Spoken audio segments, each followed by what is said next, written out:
రైట్గా రేవంత్ రెడ్డి నిర్ణయాలు ఎట్లా ఉన్నాయంటే రేవంత్ రెడ్డికి అధిష్టానం భయపడుతున్నాం కానీ రేవంత్ రెడ్డిని చూస్తే ఇక్కడ కింద ఉన్న మంత్రులు ఎమ్మెల్యేలు భయపడలేదు. కేవలం ఇక్కడ రేవంత్ రెడ్డి పైన కౌంటర్స్ వేస్తే కేవలం 60 పైచిలకు ఉన్న ఎమ్మెల్యేలు 18 మంది మాత్రమే ప్రెస్ మీట్ పెట్టారు. అసలు పార్టీ కాంగ్రెస్ పార్టీ రేవంత్ రెడ్డిదా లేకపోతే కాంగ్రెస్ పార్టీ సీనియర్ నాయకులు అనే విధంగా సీనియర్ నాయకులు ముందడుగు వేస్తున్నట్టుగా కనబడతా ఉంది. అయితే ఒకసారి చూసే ప్రయత్నం చేద్దాం. దానికి సంబంధించి పార్టీ పట్టు లేదు, కేబినెట్పై గ్రిప్ లేదు.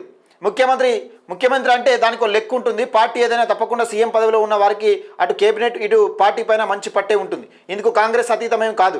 ఉమ్మడి ఏపీ సీఎం వైఎస్ఆర్ ఉన్నప్పుడు ఆయన ప్రభుత్వం పార్టీలో ఒంటి చేత్తో చక్రం తిప్పగలిగారు. టీపీసీసీ అధ్యక్షులుగా ధర్మపురి శ్రీనివాస్, బొత్స సత్యనారాయణ వంటి బలమైన బీసీ లీడర్లు తమ ప్రభావాన్ని గణనీయంగా చూపించగలిగినప్పటికీ వైఎస్ఆర్ చరిష్మా ఎంత మాత్రం తగ్గలేదు. ఆ తర్వాత కిరణ్ కుమార్ రెడ్డి హయాంలోనూ ఈ ఎఫెక్ట్ కనిపించింది. వాస్తవానికి కిరణ్ కుమార్ రెడ్డికి పార్టీపై పెద్దగా పట్టు లేకున్నా తను ఉన్నన్ని రోజులు మాత్రం అజమాయిషిని చెలాయించగలిగారు. వైఎస్ఆర్ అయితే ఏ విషయాన్ని హైకమాండ్ దాకా పోనించేవారు కాదు. కానీ తెలంగాణ ఏర్పాటు తర్వాత తెలంగాణ రాజకీయాలు మారాయి. పార్టీలో ఉన్నప్పటికీ ఆంధ్రప్రదేశ్ లాంటి బలమైన నాయకులు కరువయ్యారు. టీపీసీసీ చీఫ్గా 2021 జూన్ 26న రేవంత్ రెడ్డి బాధ్యతలు స్వీకరించారు. ఆయన టీపీసీసీ అధ్యక్షులుగా తర్వాత సహజంగా రేవంత్ రెడ్డి దూకుడు గురించి అంచనా ఉన్న వారందరూ ఆయన తప్పకుండా పార్టీని చాలా గట్టిగానే లీడ్ చేయగలిగారని భావించారు. కానీ అప్పట్లోనే టీపీసీసీ హోదాలో ఉన్న రేవంత్ సహచర పార్టీ సీనియర్ నేతలకు చురుకలు అంటించడం గమనార్హం. ప్రస్తుతం మంత్రి కోమటిరెడ్డి వెంకటరెడ్డి అయితే రేవంత్ రెడ్డి పీసీసీ పదవిని 50 కోట్లు కొనుక్కున్నట్లు ఆరోపించారు. గాంధీ భవన్ వేదికగా జగ్గారెడ్డి మీడియా సమావేశం పెట్టి రేవంత్ను ఏకిపారేశారు. వేచి పలుమార్లు నేరుగా విమర్శలు గుప్పించారు. కానీ టీపీసీసీ హోదాలో రేవంత్ వీరెవ్వరిని పల్లెత్తు మాట అనలేదు. అంతేకాకుండా అప్పట్లో రేవంత్ రెడ్డి సారీ చెప్పడం తెలంగాణ రాజకీయాల్లో హాట్ టాపిక్గా అయింది. ఈ నేపథ్యంలో టీపీసీ అధ్యక్షులు ఉండి కూడా పార్టీని తమ చేతిలోకి తీసుకోలేకపోతాడా?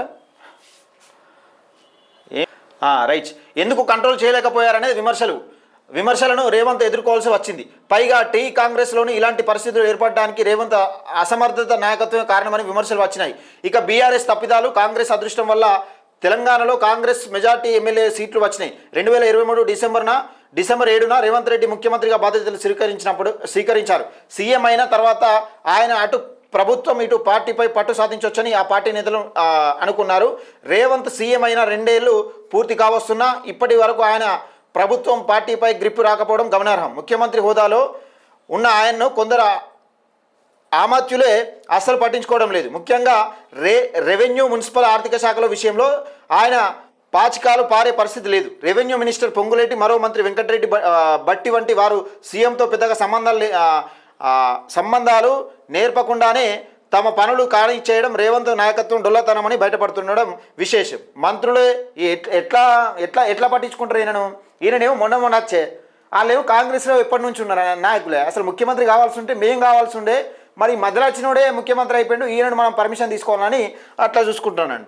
అయితే మంత్రులే కాదు, ఎమ్మెల్యే రాజగోపాల్ రెడ్డి లాంటి వారు కూడా సందు దొరికితే చాలు సీఎంపై నిప్పులు చెరుగుతున్నారు. ఇటీవల దేవాదాయ శాఖ మంత్రి కొండా సురేఖ కూతురు సుష్మిత సైతం సీఎం స్థాయి వ్యక్తిని టార్గెట్ చేయడం కాంగ్రెస్లో రాజకీయ ప్రకంపనలు సృష్టించింది. ముఖ్యమంత్రిగా అత్యంత ఉన్నత స్థాయి పదవిలో ఉన్నప్పటికీ రేవంత్ రెడ్డి ఏం చేయని ఆ సిచ్యువేషన్లో ఉండడమే ఇప్పుడు ఆసక్తికరంగా మారింది. గతంలో టీపీసీసీగా రేవంత్ ఎలాగో పార్టీని కంట్రోల్ చేయలేకపోయారు. ఇక ఇప్పుడు సీఎంగా ఉండి కూడా ఆయన పార్టీ నేతలు ఎమ్మెల్యేలను బహిర్గతం చేస్తున్నాయి. ఎమ్మెల్యేలను నియంత్రించలేకపోయారనే ఆయన అసమర్థ నాయకత్వ డొల్లతనాన్ని బహిర్గతం చేస్తున్నారనే విమర్శలు వెల్లువెత్తున్నాయి. అధిష్టానం నుంచి ఆదేశాలు వస్తే కానీ తానేమీ నిర్ణయాలు తీసుకోలేని పరిస్థితులు లేకపోవడంపై పలువురు సెటైర్లు గుప్పించారు.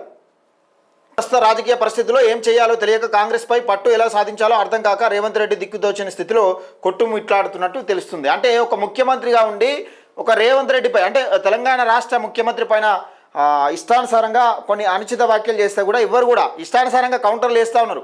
రేవంత్ రెడ్డికి ఎవరు వేయాలో వాళ్ళు వేస్తూ ఉన్నారు. అయితే అంతా పై వాడి దయే. మంత్రులు టార్గెట్ చేసినా, పార్టీ నేతలు విమర్శించినా ఏం చేయాలని పరిస్థితి.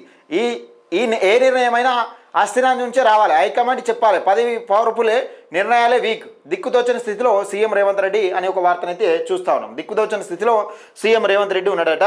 మొత్తానికి ఎవరు కౌంటర్ వేయాలో రేవంత్ రెడ్డికి వాళ్ళు కౌంటర్లు ఇస్తా ఉన్నారు. కాంగ్రెస్ పరిస్థితి అగమ్య గోచరంగా ఉంది. అంటే ఇక్కడ రేవంత్ రెడ్డి చాలా తెలుగుకలుడు, సీనియర్లు రేవంత్ రెడ్డి నమ్మరు అసలుకి. కాంగ్రెస్ పార్టీలో ఉన్న సీనియర్ నమ్మరు. ఈయన వర్గం ఏదైతుందో మధ్యలో బీఆర్ఎస్ పార్టీలకు వచ్చిన వాళ్ళు లేకపోతే టీడీపీలోకి వచ్చిన వాళ్ళకు ఈయన వర్గం ఏర్పరచుకున్నారు. అంటే అసలైన కాంగ్రెస్లోను తొక్కే ఆలోచనలో రేవంత్ రెడ్డి క్లియర్గా కనబడతా ఉంది. ఎవరైతే మర్రబడ్డారో వాళ్ళను దగ్గరికి తీసుకొని, అంటే వాళ్ళని అవసరమైతే పొమ్మన లేక పొగబెట్టైనా కానీ దగ్గర తీసుకునే ప్రయత్నం చేస్తూ ఉన్నాడు. కాంగ్రెస్ పార్టీ సీనియర్లు ఇక కాంగ్రెస్ నీదా మాదా అనే కాడికి వచ్చినట్టుగా కనబడతా ఉంది. రేవంత్ రెడ్డి పరిస్థితి ఎట్లా ఉందంటే అసలు అగ్యమ గోచరంగా తయారైందన్నట్టుగా ఒక వార్త రాసుకొచ్చారు. దానికి సంబంధించిన వార్త. మరి కాంగ్రెస్ పార్టీ గురించి, ముఖ్యంగా రేవంత్ రెడ్డి గురించి మీరేమనుకుంటున్నారనేది మీ అభిప్రాయాన్ని కామెంట్ సెక్షన్లో తెలియజేయండి. మన ఛానల్ని సబ్స్క్రైబ్ చేసుకోండి.